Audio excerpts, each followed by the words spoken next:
अख्खं गावच्या गाव आपली घरदारं सोडून अशी पालं मारून जंगलात राहायला गेले. का, कधी, कुठं, कसं, चला जाणून घेऊया या व्हिडिओमध्ये. ही गोष्ट आहे कोल्हापूर जिल्ह्यातील भुदरगड तालुक्यातील माझ्या टिक्केवाडी गाव. या प्रथेचं नाव आहे गुळं काढणं. प्रत्येक 3 वर्षातनं एकदा हे गुळं काढलं जाई. भुजाई देवीनं कौल दिला की जीवनावश्यक वस्तू घेऊन घरातनं बाहेर पडायचं. घरात अशी पालं मारायची, चुली मांडायच्या आणि स्वयंपाक करायचा. आजूबाजूच्या 8-10 घरं एकत्र येऊन एक गुळं काढायचं, एकत्र स्वयंपाक बनवायचा, एकत्र जेवायचं. रोज नवनवीन पदार्थ बनवायचे, एकमेकाचे पदार्थ एकमेकांना खायला द्यायचे. आत्ताच्या ह्या केमिकलच्या युगात चुलीवरचं शुद्ध सात्विक जेवण जेवायचं. संध्याकाळी भजन, कीर्तन, गायनाचे, मनोरंजनाचे कार्यक्रम करायचे असा इथला दिनक्रम. माणसांबरोबर जनावरं पण बाहेर पडतात. पण ही प्रथा का आणि कधी चालू झाली चला बघूया. धनगरी पांढर आहे आमची जागृत देवस्थान आहे आणि 3 वर्षाच्या कटावर आम्हाला बाहेर राहावं लागलं. हे कशासाठी? पहिला कणी महारोगी होईता माणसाने.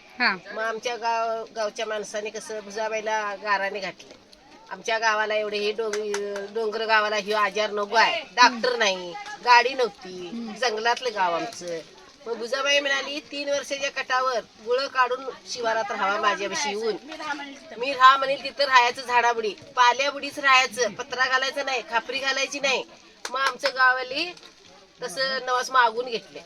त्यापासून आमच्या गावात रोग राही नाही, चोरी नाही, काय नाही. आम्ही एवढ्या पंद्यात राहता, साप किरडू काय आम्हाला दिसत नाही, भीती वाटत नाही आणि चांगलं वाटतंय आम्हाला. बाहेर राहिल्या वाटतं. ह्याच्या पाठीमागे आमचं एकदम साधं गुळ होतं. आता आमची मुलं चांगलं वापर करायला लागल्यात आणि ह्याच्या पुढे सुद्धा आमची मुलं लई भारी वापर करणार. ऊस आहे आमच्या मुलासनी. मोठं कार्यक्रम संध्याकाळचं ठेवतात, जेवणाचा कार्यक्रम ठेवता, प्रसादाला बाहेरची पाहुणं पै बोलवतात. मला इथं दिलंय माझं माहेर कोल्हापूर. तर इकडच्या नवीन रीतिरिवाज बघून ते छान वाटतंय. हे दुसरं गुळ माझं आणि छान आहे सगळं वातावरण वगैरे, इथं राहायला वगैरे, पोरं वगैरे खेळतात वगैरे.